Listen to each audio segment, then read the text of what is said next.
Okay, so Warhammer Lore. This is information overload, guys. So before we continue, I'd just like to thank the online sources that are readily available for newcomers. And for those who just doesn't want to buy a book for every faction there is. So there's Baldemort's Guide to Warhammer, 40k Theories, OneMindSyndicate, and Lutin09. That is only for Warhammer 40k. I would also like to mention one video from a non-Warhammer channel from Bricky titled Every Single Warhammer 40k Race Explained. It's a brief description and actually a summary of all the races in Warhammer 40k currently. And it's very funny too, man. That's a nice video for newcomers to watch. And for Age of Sigmar or Warhammer Fantasy, you get channels like 2 Plus Stuff, the Book of Choyer, HeyWoah, and Majorkill. Majorkill does 40k stuff too, but it's a mixed bag.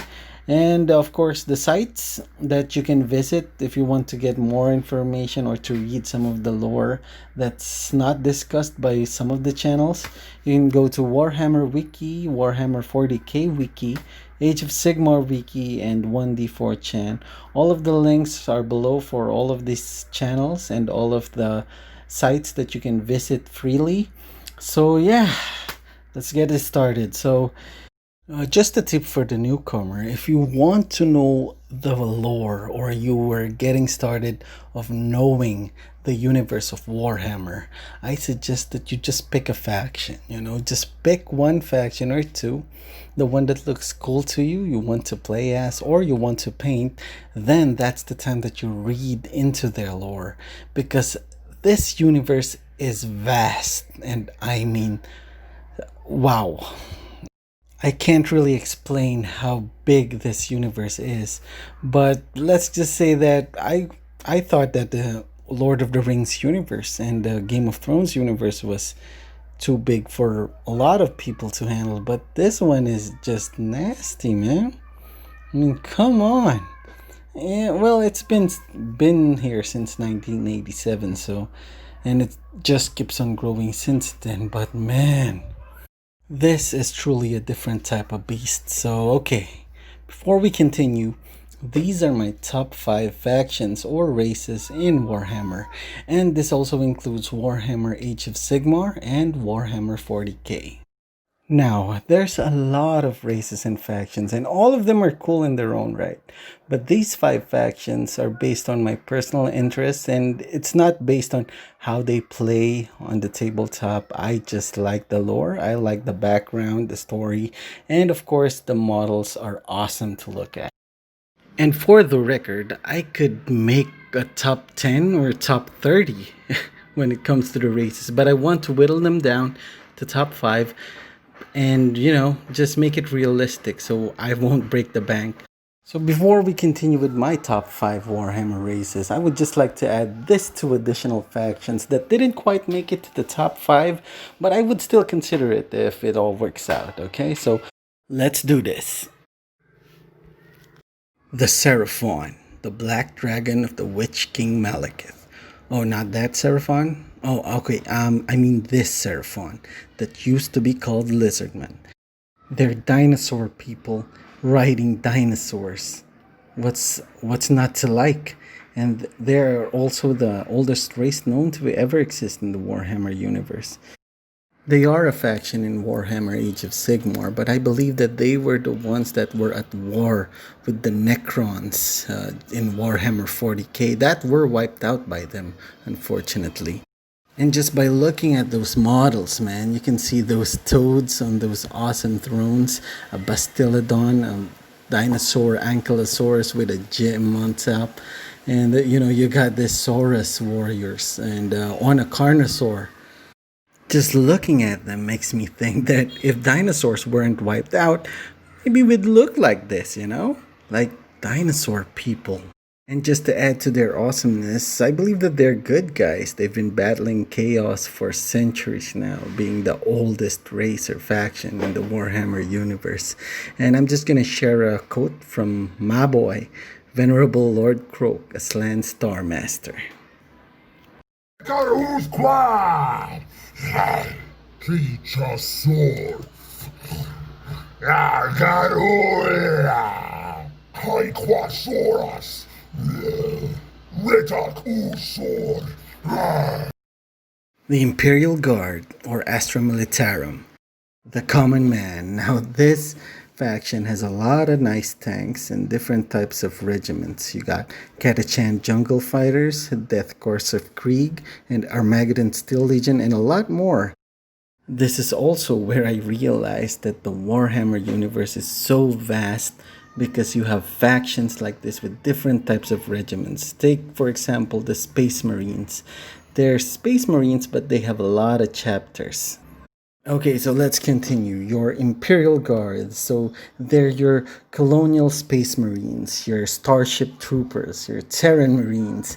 They're your Isaac Clarks. They are screwed most of the time, but they keep on keeping on because that's what we need to do in life. We could learn a lot from these Imperial Guards, but they are not your Chris Redfields because Chris Redfield is an Astarte seen here punching a boulder to death.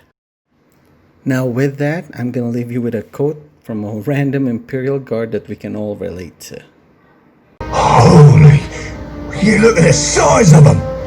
Okay, now that the special mentions are done, let's start with the list, and starting at number 5, it's the Drukari, also known as the Dark Eldar or Dark Ones. I've always been a fan of dark alternative things, whether it's evil superheroes like the Dark Knight's Metal or Crime Syndicate, or even the boys from that show from Amazon. The Drukari are evil. They remind me of villains that you want to have a very bad ending because they deserve it. They're like Joffrey or Ramsay Bolton from Game of Thrones. They're the witches from Crookback Bog from The Witcher. They're the dad from that Chimera episode from Full Metal Alchemist. They're Commodus from Gladiator. Or this guy from Train to Busan. Look, my point is that they are very evil. Like other races that just likes to kill you and exterminate your race, the Drukari doesn't want to do that. They want a slow and painful death. They take pleasure from your suffering, and that's the reason why they are such a brutal race. And their reasoning from all of this torture and agony that they inflict on you is that so that the Chaos God Slanesh won't fully consume them. Because you see, they're being slowly consumed by a Chaos God. So there is a need why they torture people, but at the same time, they like it. So it's like a win-win for them. And that's just evil, man. Very evil. Anyway, their miniatures are very nice, actually. As you can see here, they really look like sky pirates raiding.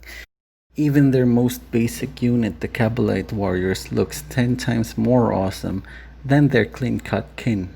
Also have this scourges that looks like their wings are from another species that was just embedded in them. Okay, let's stop drooling over the Drukari and let's go to my next faction on my list. Yes, yes! I will go! They will breathe in pain! I will make them scream! I will make them scream!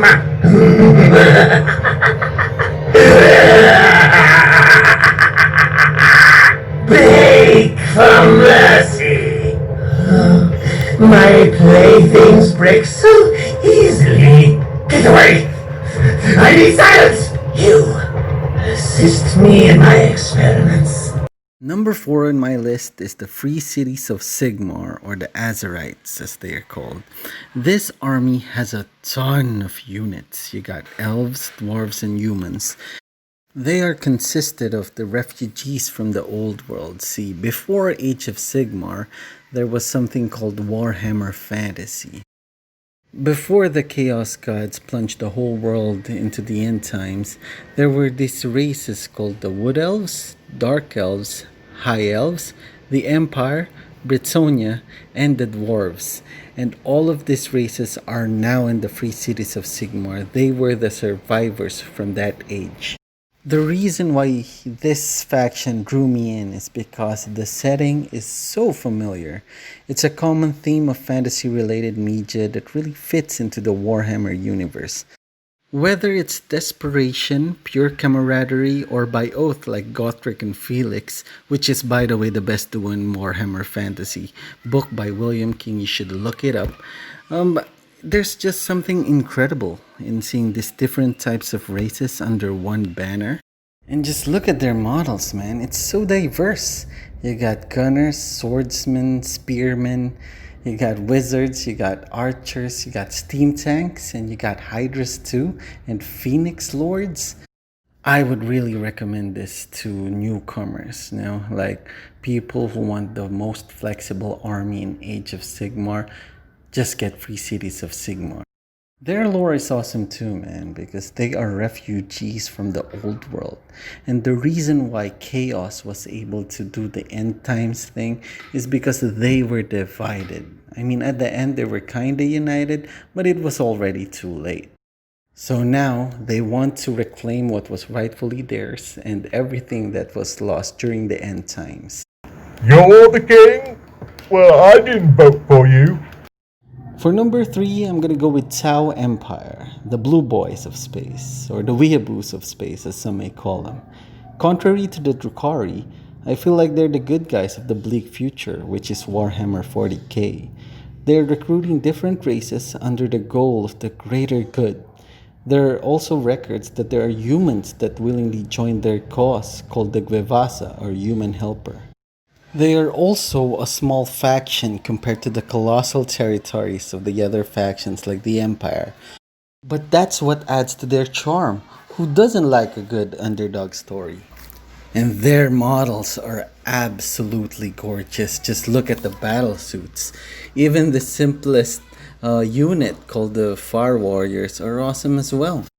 And just by looking at this battle suits, you can see that it's heavily inspired by anime like Gundam. But for me, it kind of reminds me more of Armored Core and Titanfall. But of course, they were inspired by Japanese anime. I played a ton of them during my playtime with Dawn of War, and they talk like this. We'll be there shortly. A wise decision. You shall not escape your fate. Your defeat is inevitable. It saddens me that battle is the only way. Against tyranny, there can be no surrender. See what I mean? Now, another reason why I like the Tau Empire is that there are so many possibilities in the future for this faction. Since they've been absorbing different races to their cause, aside from Kroots, Vespids, and humans, there might be other races not yet represented in their miniatures line. Will we see other races like a Krogan-like race, a Turian race, an Elder Tau, or an Orc Tau?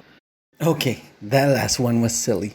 Or they could also include one race that was extinguished by Games Workshop many years ago that could really change the Tau. But more on that later. So yeah, there's just something about different races under one banner, like I said in the Free Cities of Sigmar. Nothing screams more unity than diversity. So that's my number 3 pick, the Tau Empire.